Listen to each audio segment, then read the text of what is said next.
ദൈവികമായ ശബ്ദം പോലെ ആയതുകൊണ്ട് ചെറിയൊരു മൗന പ്രാർത്ഥനയോടുകൂടി തന്നെ നമ്മൾ ആശ്രയിക്കും.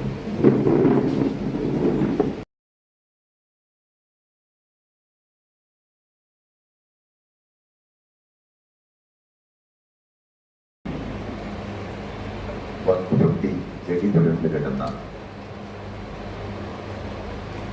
ആ കൽഭരണികളെ കഴുകിയെടുത്ത് വെടുപ്പാക്കി വെള്ളം നിറച്ച് ക്രമീകരിക്കപ്പെടേണ്ട വിധത്തിലെല്ലാം താപവും ഊർജവും ക്രമീകരിക്കപ്പെട്ട് ആ വെള്ളത്തെ വീഞ്ഞാക്കി മാറ്റിയത് ഈശ്വരനാണോ, ഈശ്വരനായി അവതരിച്ച മനുഷ്യരാണോ എന്ന് എനിക്കറിയില്ല. 2025 ഏപ്രിൽ മാസം 16-ാം തീയതി പുസ്തകം പ്രകാശിപ്പിക്കുന്നതിന് 4-5 ദിവസം മുമ്പാണ് ഞാൻ മാതൃഭൂമിയിൽ വരുന്നതും ശശിയെയും ശ്രീജിത്തിനെയും ഒക്കെ കാണുന്നതും. ഈ മാതൃഭൂമി ബിൽഡിങ്ങിനകത്ത് കയറി അതിൻ്റെ മുകളിൽ വലിയ വലിയ സംരംഭങ്ങളുണ്ടെന്നും ഭക്ഷണം വരെ ഇവിടെ കിട്ടുമെന്നും എനിക്ക് മനസ്സിലായത്. അന്നിവിടെ വിഷു ആഘോഷിക്കുകയായിരുന്നു.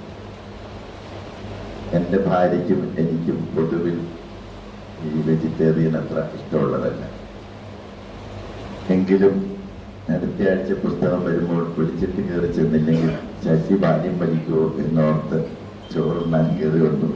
ചോറൊക്കെ കഴിച്ചുകൊണ്ടിരിക്കുമ്പോൾ ശശി എന്നോട് പറഞ്ഞു, ഇത് സാറേ, ഇവിടെ പൊതുവിൽ വലിയ പരിപാടികളൊന്നും ഈ പുസ്തകത്തെ സംബന്ധിച്ച് വെക്കാറില്ല. ചർച്ചയ്ക്കൊക്കെ 10-15 പേരാ വരുന്നത്. വലിയ വലിയ പബ്ലിഷേഴ്സ് എല്ലാം ഈ കോഴിക്കോടോ തൃശ്ശൂരോ ഒക്കെയാണ് ചെയ്യുന്നത്. സാറിന് ഇപ്പോൾ ഓൺലൈനിൽ ഇത്രയും വായനക്കാരുള്ളപ്പം അവിടെ വെക്കുന്നതല്ലായിരുന്നു നല്ലത്. 4 ദിവസം മുമ്പ് പറഞ്ഞിട്ട് എന്നാ ചെയ്യുന്നത്? മാമൻ മാപ്പിള ഹാളൊക്കെ ബുക്ക് ചെയ്ത് പോയില്ലേ?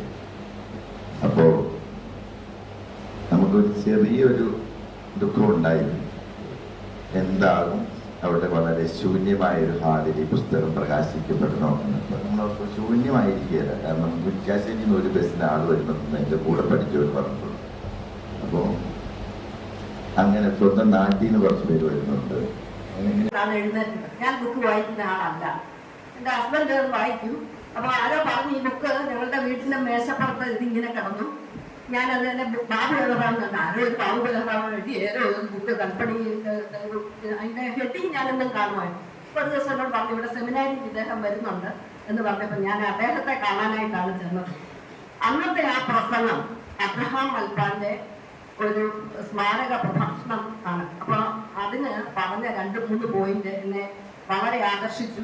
ഞാൻ അവിടെ മാറി ഇറങ്ങി നിന്നപ്പോൾ എന്താണെന്ന് എനിക്കറിയില്ല, ഈ എഴുത്തുകാരൻ എൻ്റെ നേരെ വരികയും ഞങ്ങൾ സംസാരിക്കുകയും ചെയ്തു. അന്ന് ഞാൻ തീരുമാനിച്ചു ഈ ബുക്ക് വായിക്കണം. ചെന്ന് കഴിഞ്ഞ് ഉടനെ തന്നെ ബുക്ക് എടുത്ത് വായിക്കാൻ തുടങ്ങി. കുറച്ച് കഴിഞ്ഞപ്പോൾ ഞാൻ പറഞ്ഞു, എന്നെ കൊണ്ട് ഇത് വായിക്കാൻ പറ്റത്തില്ല, എന്താ ഇത് നേരത്തെ പറയാൻ എനിക്ക് വായിക്കാൻ ഒക്കില്ലാന്ന് പറഞ്ഞെങ്കിലും പിറ്റേ ദിവസം രാവിലെ ഞാനത് വായിക്കാൻ തന്നെ എടുത്തു. എന്തുകൊണ്ടാണെന്ന് ചോദിച്ചാൽ ഇത് എന്താണ് സംഭവിച്ചതെന്ന് എനിക്കറിയാനുള്ള ആകാംക്ഷയുണ്ട്. ഒരു സാധാരണക്കാരി എന്നുള്ള നിലയിൽ മാത്രം ഇതിനെ കണ്ടാൽ മതി എൻ്റെ അഭിപ്രായത്തിൽ. എനിക്കതിന് 142-ാമത്തെ പേജിലെയും 151-ാമത്തെ പേജിലെയും, ഞാൻ പേജ് സഹിതമാണ് പറയുന്നത്, ഞാൻ വായിച്ചത് 4-ാം പതിപ്പാണ്. ഇപ്പൊ എൻ്റെ കയ്യിൽ ഇവിടുന്ന് വാങ്ങിച്ചത് 22-ാം പതിപ്പുമാണ്. അപ്പോൾ പേജ് നമ്പർ ശരിയാണോ എന്ന് എനിക്ക് അറിയില്ല. 142-ാമത്തെ പേജില് ഈ മകൻ പോയിട്ട് വന്നപ്പോൾ ഒരൊറ്റ അടി കൊടുത്തത് എന്നെ വളരെയധികം ആകർഷിച്ചു. ആ ഒരൊറ്റ അടിയിലാണ് ഇന്ന് ഈ ബാബു സാർ ഇവിടെ നിൽക്കുന്നതെന്ന് സാറിന് ഞാൻ വിളിച്ചു. ഈ ബാബു എഴുത്തുകാരൻ ഇവിടെ നിൽക്കുന്നതെന്ന് എനിക്കറിയാം.